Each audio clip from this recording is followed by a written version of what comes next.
So, Chris, what was your uh, favorite memories of all technology before I ask the others? The great thing about technology is that back in the day, for me, we didn't have this at all. Not at all. All you had pretty much was, of course, radio and television and periodical when it comes to newspapers and magazines.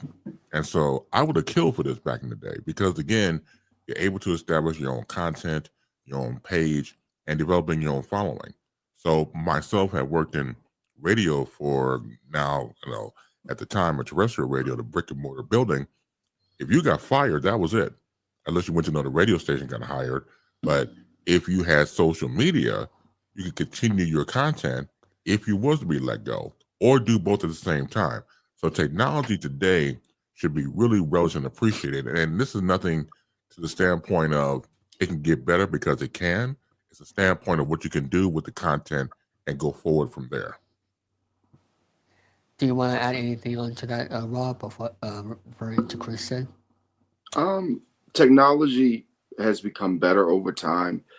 You have to definitely adjust, especially if you are in the media field, because that's what we do. We adjust. You have to adjust, and that's an every, not just the every year process. That's a day to day, month to month, second by second process with technology. Everything changes. So back then, maybe like 10 years ago, you had to work hard to, get something off YouTube, to do some music, or do a video or something like that. They make it easier now, but you have to adjust the copyrights, things like that. So everything changes. So sometimes if things get easier, it makes the competition harder. So that's the thing about technology. Everybody has to realize it. Things make it a little easier, but the competition gets even harder because everybody's doing the same thing. How do you separate yourself from the next? You want to add to that, Chris? No, Rob is absolutely correct. When you look at the landscape of technology, what makes you different from somebody else? And I think the answer is simple. You are different from somebody else. The key thing is to embrace your difference and make it work for yourself. You don't want to sound like anybody else. You want to be like anybody else. I think you can use somebody as an example. For example, if you admire somebody in a particular field, you use them as a blueprint, but don't become them. Use them as a blueprint to become yourself and form your own blueprint in time.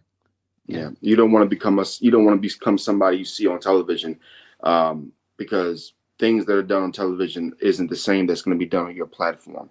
Correct. Things are done on television because they have blocks, they have scripts, scripts that we will never ever see. So that type of stuff is coordinated. It's they know what they're doing. So as far as that goes, so make sure you stand out and make sure that you're doing something that is not emulating what they're doing, because everything's different.